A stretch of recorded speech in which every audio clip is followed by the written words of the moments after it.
Good morning, everyone. It's Lee Hansen, president and founder of Agiledad, and it's time for today's episode of the Daily Stand-Up. So without any further ado, let's get started. Continuing our heart filled with gratitude. This whole week is dedicated to gratitude. I am grateful for retrospectives. I'm grateful that we can have retrospectives. I'm grateful for the way the teams behave during retrospectives. I'm grateful for the learning opportunities that come out of them and for our opportunity to improve and grow. So today I wanted to talk to you about 5 different things you can do, 5 different ways that you can do retrospectives that are not part of the Agiledad class. Here we go. So these are 5 different retrospectives. I've been doing a lot of research lately because people ask me, Lee, I need more than a sailboat game. I need more than the Four Corners Post-it note game. I need something new. So here are 5 brand new ways that I discovered on how to do retrospective. Now, some of you may have heard of these before, and some of them have a certain theme that go with them. You might notice the thematic element, but it's fun to mix things up a little bit. So let's start with number 1. So number 1 on my list is called The Good, the Bad, and the Ugly. So of course, the good is what's gone well, which we do more of. The bad is what didn't work, which we avoid repeating, and the ugly is what could have gone better and what could we improve. And I think that you can do this in such a way that you just spend 10 to 15 minutes capturing these ideas. And if you have a lot of things captured, you can use dot voting to identify which items you really want to dig in and talk about. The best way to do that is to give each team member 3 dots and let them vote on any of the ones that they'd like. And they can put all 3 on one, or they can put them on separate ones. But I think it's a good idea for you to really cover each of the 3 topics in such a way that the team feels like their improvement, right? And that they can do something actionable and take away some action items from it. If you Google good, bad, and the good, the bad, and the ugly retrospective, there's even templates out there that you can download to see it. It's a pretty easy template. It's the same as what went well, what didn't go well, and what can we improve, right? Just a different name, and it gives you some idea. Coming at number 2 is the timeline retrospective. So while number 1 was a twist on a traditional, number 2 is a little different. So before you dive into what went well and what could have gone better, sometimes it's good to establish what actually happened. So sometimes I'll ask the question, what were the events in our timeline that caused us to be this way?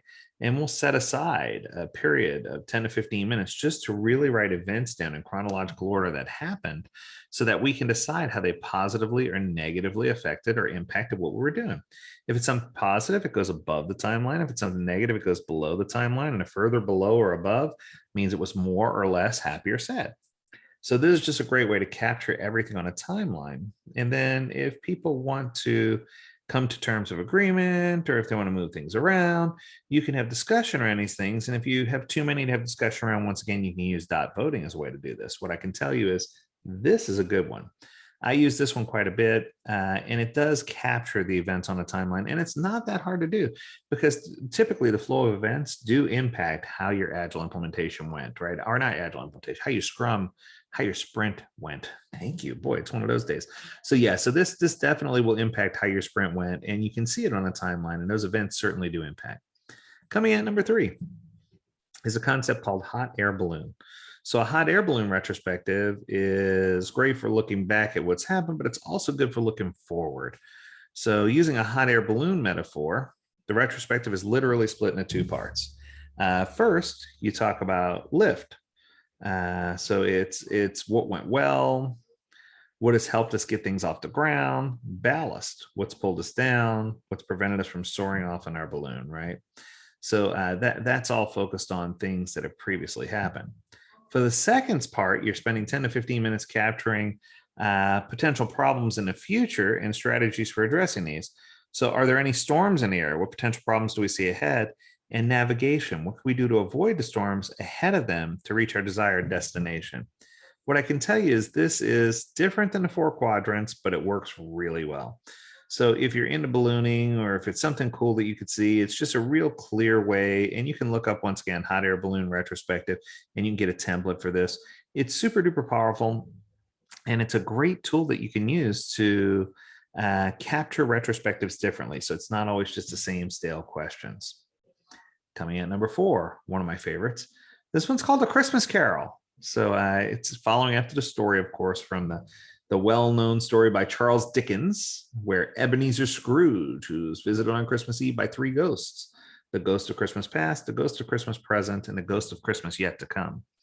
Unlike the story, the retrospective is not just for Christmas.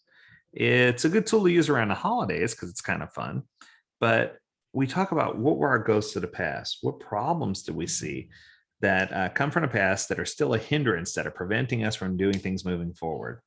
What are our ghosts of the present? What are our problems that we're experiencing right now? And what ghosts do we see yet to come? Potential problems that we see ahead.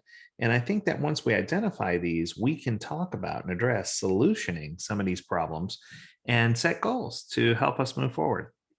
So it's a fun way to do it. And it incorporates the ghost of the past, ghost of the present, ghost yet to come theme, which I think is quite clever, if you will.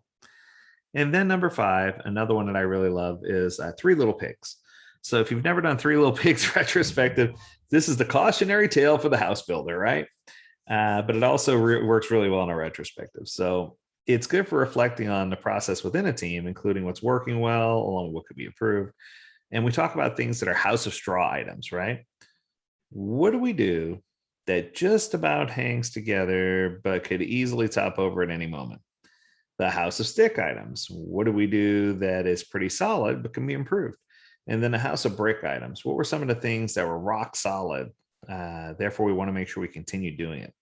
So it's almost like do more, do less, keep doing, or start, stop, keep doing, those kind of things. This retrospective easily identifies items for discussion. It moves things into good categories. It talks about ways where we're prone to error or systems that are unreliable. Gives you a lot to work with here, right? So you can talk about action items that you can address as a team, including the product owner if necessary. It just gives you a lot of different avenues and a lot of different things that are open for discussion. So it works really well. I think the key to running any retrospective effectively is to be engaging. You need to engage the team. You need to find the right format. These can happen online or in person. So every one of them that I just now described are great for doing online, which is really cool. You can do these in Mural or in Miro. You should allow somewhere in a 60-minute neighborhood for this. You don't want to do the whole half-day thing. Ugh, it just makes me crazy, right? 60 minutes is usually enough. And if the team has more productive things to say, don't stop them. But if within that 60 minutes you find that they're losing interest, or that people are drifting, it's okay to end a retrospective early, right? But I usually plan for 60 minutes. It's a good idea to share the workload, right? Take turns within a team to plan and run the retrospectives. Let the team members take control. I think that people shouldn't always have the same person running a retrospective. That way you get different perspectives, different ways of executing, and different things out of them. But I think the big takeaway is that you need to establish a safe space. It's important that you don't have leadership in a retrospective. It's important to remind the team that the prime directive is to seek out ways that we can improve together as a team, right? Another thing that I do personally is I don't allow for anonymity. I always capture who added items, what's going on with items, and we discuss and talk about actions that we're taking during the retrospective, what we want to do. I don't document everything that everyone says, but we do take goals and actions and things that we want to move forward on, right? And last but not least, I think the big takeaway from this whole thing is I'm grateful there's so many different ways to do retrospectives. And I encourage you to try out different ways, because I think what works for some teams might not work for other teams. So I think it's important for you to try multiple different ways. See what works for you, see what works for your organization, see what works for your teams, and let us know. We'd love to hear more about it. Every single one of these retrospectives that I just mentioned, there are templates for online. They're pretty easy to find. And every one of these work both in an online format as well as an in-person format. So I hope that you'll be engaged and find new and creative ways to improve your retrospectives. Let me know what you found out. I'm curious. I'd love to hear from you. You can email me at lee@agiledad.com. I'd love to hear your feedback on this. As always, we encourage you to stay healthy, stay well, and stay agile. Until next time, do take care.